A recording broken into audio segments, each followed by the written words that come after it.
You will be using your name to create a creature, alien, monster, however you want to think of it. So if we look at Michelle's, you can see where I'm tracing her name that she's written in cursive. This has become the left side of the body. Once you've written your name in cursive large, you'll end up taking a piece of tracing paper, placing it on top, tracing your name, and flipping it, thus creating the right side of the body. This is a symmetrical image. You will use this to immediately get rid of your blank white page and begin your drawing. We will be using our sketchbooks to keep track of all of our work in class. It will show progress over the years since you will continue using the sketchbook even up into the 8th grade. You can see where worksheets go in here, graded pages, as well as her pre-instructional self-portrait. If you would like to see her progress, so here's her portrait from 6th grade, there's her 8th grade cover, and I'm about to find her 8th grade portrait. You can see where she has improved over time with all the different things she's learned in class and things she's done outside of class. You can see where she's keeping track of her drills. Here's her drill from the first day, and then today she's practicing, or you're going to be practicing your name in cursive. So to help you out with that, I have printed out cursive writing sheets, and you can use these to figure out how to write your name in cursive, or you can do what I'll call cheater's cursive. So you'll find your drill paper. Make sure that it has been labeled drill page so you're not drawing on your cover when you shouldn't be, and score yourself out of 20. You will be given a grade out of 20 at the end of the quarter when you turn your sketchbooks in. So here's my practice paper. I'm looking at my cursive instruction sheet, and I'm using that to figure out how the letters all connect. Again, you can just write your name regularly using lowercase letters. It's easier. You can, of course, capitalize your first initial, and then you connect between the words, or excuse me, you connect between the letters. You all will be using your first name. You do not need to include your last name. I have my last name because that's how you all know me.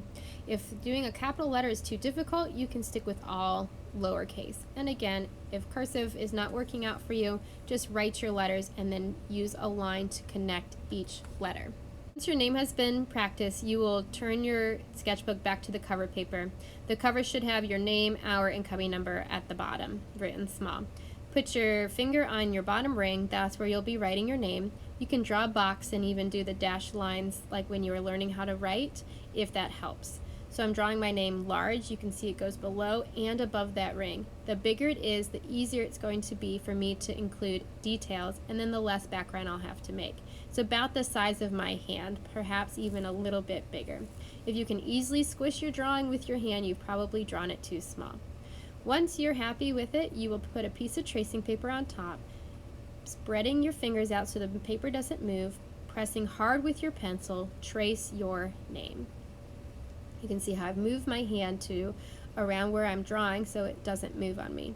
I'm going to rotate my sketchbook 90 degrees clockwise. I am then going to flip my name. These are all math terms that you've learned in a geometry, when you're doing a geometry lesson. I can also slide my name further apart or closer, depending on how I want it to look. So sometimes students make the mistake and they only slide their name, but no, you need to flip it as well. This creates a symmetrical image and the right side of the body. Next, you're going to take your pencil and you're going to trace one final time, pressing the lead that's on the other side onto the paper. You don't have to use your pencil. You could scratch it with your nail. That usually ends up making people's fingers hurt, so I do recommend tracing with a pen or pencil so you can put heavy pressure on it and get the lead, technically graphite, back onto your cover.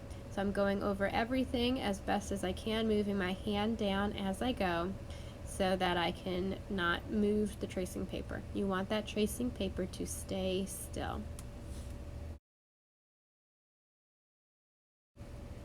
You can check it first by holding it down and lifting up a corner. Make sure that you did trace it. Anything that didn't quite go onto your cover, you can fill in with your pencil or retrace the whole thing a final time so you can see your image better. I can then erase any extra lines that I made in order to make sure I wrote large enough. Taking a look at the grading sheet, we've done the first one. I created balance by writing my name twice in cursive. So I've got 10 points there, perfect score. Next up is to include 10 details to create an outrageous personality. I need to fill the entire cover, making sure nothing looks empty, and be unique. So I need to come up with my own new and creative ideas. Eventually, you'll be adding materials to the paper, making sure you're slowly and carefully drawing those different details, and so on. Next, I need to figure out what details I'm going to add. You can look for places that look like eyes or noses in your cursive, or you can grab a You Can Draw book and look for ideas in one of these books to help figure out what you want to add. Animals are a great place to get inspiration as well, whether from a You Can Draw book or even just photographs of animals. So I'm going to start by being inspired from the face of the lemur. I'm going to find a spot on my drawing that I think it could work out. So I've decided in between the bumps of the M, I'm drawing the heart shape of the face, and then I've got several circles. Now, since this is an imaginary creature, I can add whatever I want. So I'm going to do 3 eyes on here. I'm going to draw the nose and the mouth. If someone else is using a You Can Draw book, by all means look at references, photographs, or use your imagination. So I'm going to use the ears of the hippopotamus and attach those. So I'm drawing outside of my name, and that's perfectly fine as well. Next, I'm drawing some parts from my imagination. So I'm going to draw eyes, and I drew a crown. Anything that matches from side to side count as one detail. So if I draw the same eye on the opposite side, it's not its own thing. So this would count as one detail. The face of the monkey counts as one, the crown as one, so the ears as one. So right now I've got about 1, 2, 3, 4, 5 different things. Now I'm adding a 6th. You can certainly have more than 10 different details. You want to draw something so it's the exact same on both sides and you're having trouble freehand drawing it, like I'm going to draw the wing here on one side. You can take your tracing paper, trace on top of the thing that you want to flip. Now, I'm not tracing directly out of a book. That is copying. I am tracing my own drawings. You can always trace your own drawings, but no, you cannot trace out of books. I'm interested in seeing what you are capable of, not what you've copied from someone who's been published. So I've drawn the wing on both sides. You can see where a lot of it actually goes off of the sketchbook, and I don't need to try and squish it in there. It's just going to go off the page. I'm drawing the space around the creature as well. Once you have your 10 details and everything drawn in pencil, it's time to experiment with materials. Markers are going to be the classic way to go.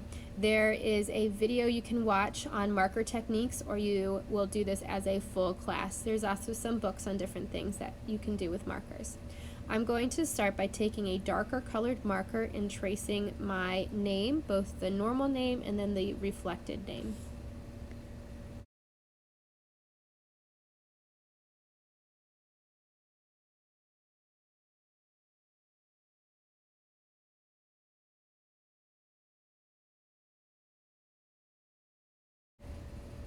I can also trace any of the other designs that I want to have a purple edge to them.